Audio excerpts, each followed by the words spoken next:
Check-in. Exercise 9.19. Does peer victimization during adolescence have an impact on depression in early adulthood? A study in the UK examined data on 3,898 participants for which the researchers had information on both victimization by peers at age 13 and the presence of depression at age 18. The study found more than a twofold increase in the odds of depression between children who were not victimized and those who were frequently victimized. This is an example of an observational study. Because no one is assigned to treatments. Exercise 9.20. The study above also found that adolescents who were victimized by peers at age 13 were more likely to be female and more likely to have displayed higher levels of emotional and behavioral problems before being bullied. Sex and previous emotional and behavioral problems are examples of lurking variables. Because they're not accounted for in the study, which just considers as the explanatory variable victimization by peers at age 13. Exercise 9.21.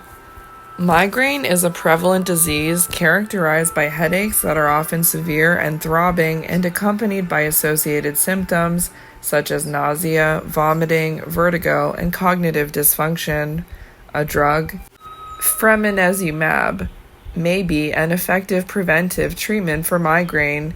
To investigate this, researchers give 20 migraine sufferers fremanezumab and observe whether the number of migraine days in a 12-week period is reduced. This is an uncontrolled experiment because there is a treatment group but there is no control group to compare it to. Exercise 9.26. The community intervention trial for smoking cessation asked whether a community-wide advertising campaign would reduce smoking. The researchers located 11 pairs of communities, with each pair similar in location, size, economic status, and so on. One community in each pair was chosen at random to participate in the advertising campaign, and the other was not. This is a matched pairs experiment, in which one set of pairs is in the control condition. Exercise 9.32. Running and sleep. Sufficient sleep is important for adolescents for both their neural and psychological development. Despite this, daytime sleepiness and poor physical and psychological functioning related to chronic sleep disturbances are common. A growing body of evidence suggests that exercise is associated with both better sleep and improved psychological functioning. 60 participants were recruited from a high school in northwestern Switzerland.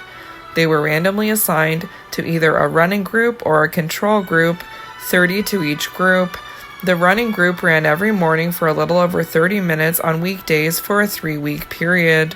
All participants used a sleep log for subjective evaluation of sleep, and sleep was also objectively assessed at the beginning and end of the study using a sleep electroencephalographic device that measured quantities such as sleep efficiency and time spent in the 4 different sleep phases.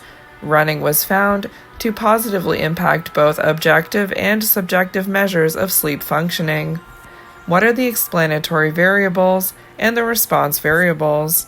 Explanatory variable, running or not. Response variable, sleep quality. Outline the design of the experiment.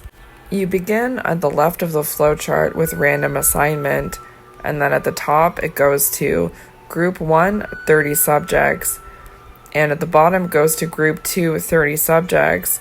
So the line of Group 1, 30 subjects goes to Treatment 1, running, and Group 2, 30 subjects goes to Treatment 2, no running.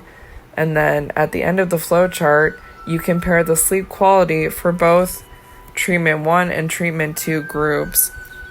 Exercise 9.32. Here are some more details on the treatment and control groups.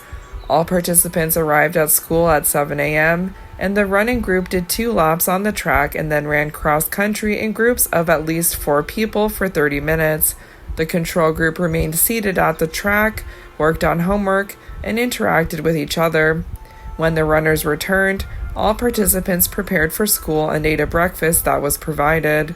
Why do you think the experimenters had the control group arrive at 7 a.m., interact with classmates, and have breakfast together?